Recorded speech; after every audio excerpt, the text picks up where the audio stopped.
Today we're going to talk about keep your eye on the ball.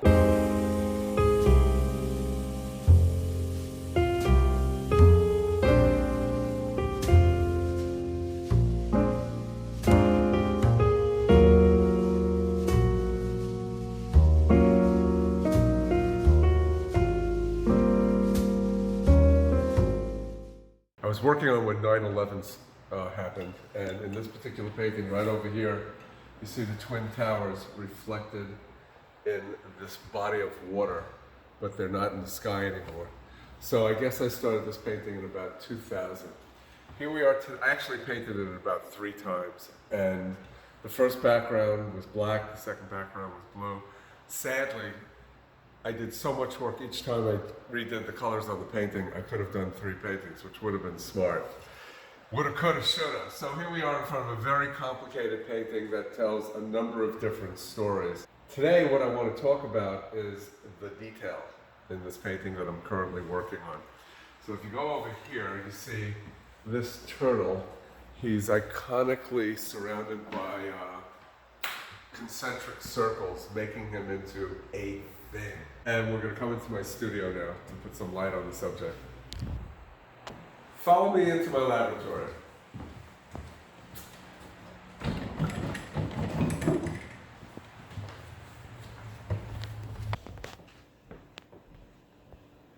Okay, so let's start historically. Historically, my dad was an inventor and a machinist. Machinists live in a world where things are detailed down to 3/1000ths of an inch.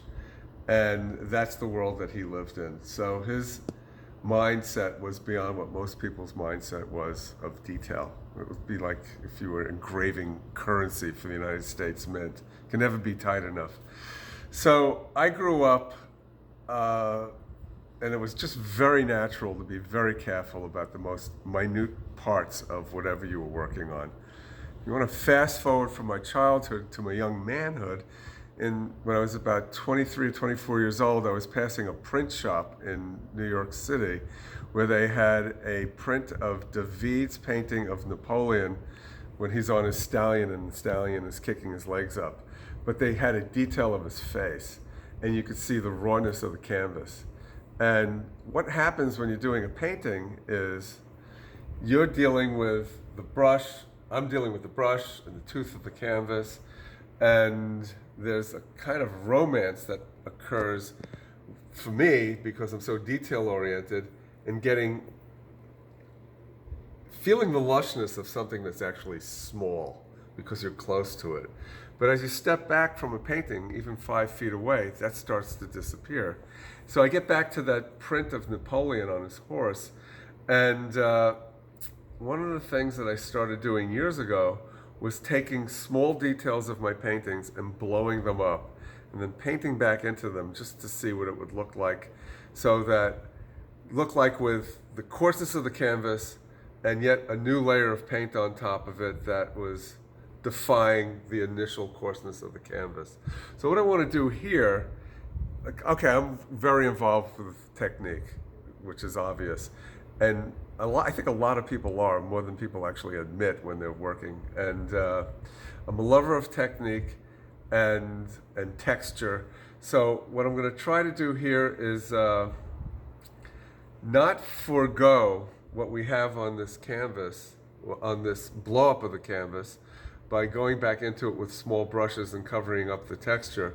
I'm going to try to paint on it with big brushes, wipe it off with a rag, and create a new texture that's bold on top of the already existing coarseness that's here.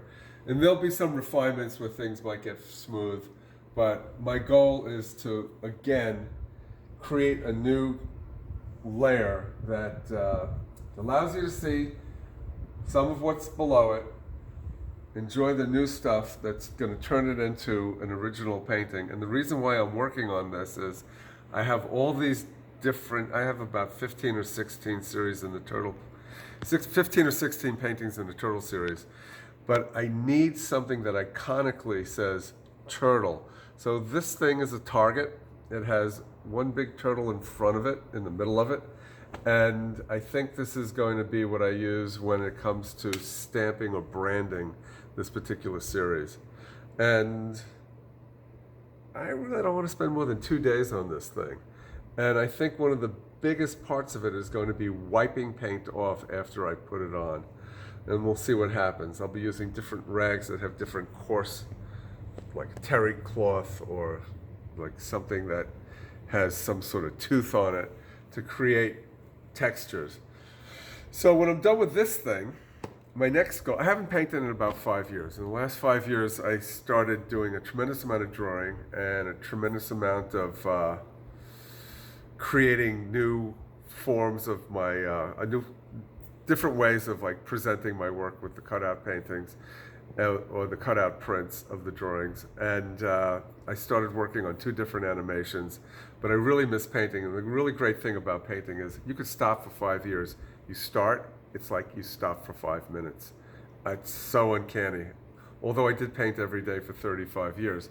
So the painting that I did last before this is this one. And although it might have taken me a couple of days to conceive it, it took me about 2 days to paint this.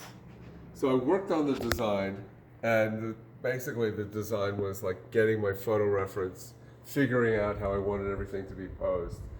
And this is a particular painting that sometimes I look at it and I think, oh, you know, it could be finished, just do a little bit of work on it. But we get back to that being a lover of technique and over detailing things.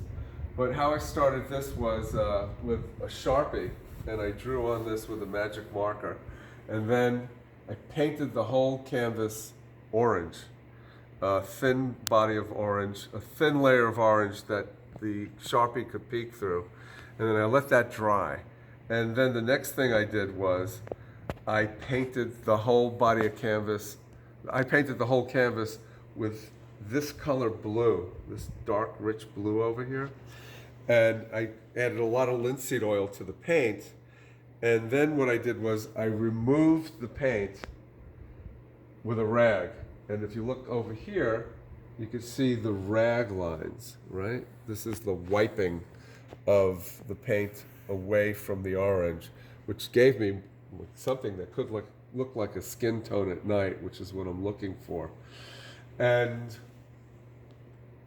the fun thing about this painting so far is that it's only about 2 days of painting on it, which to me is kind of a phenomena because I'm used to painting with small brushes. I started painting with rags and removing paint, and you get images really dramatic. You get dramatic images fast.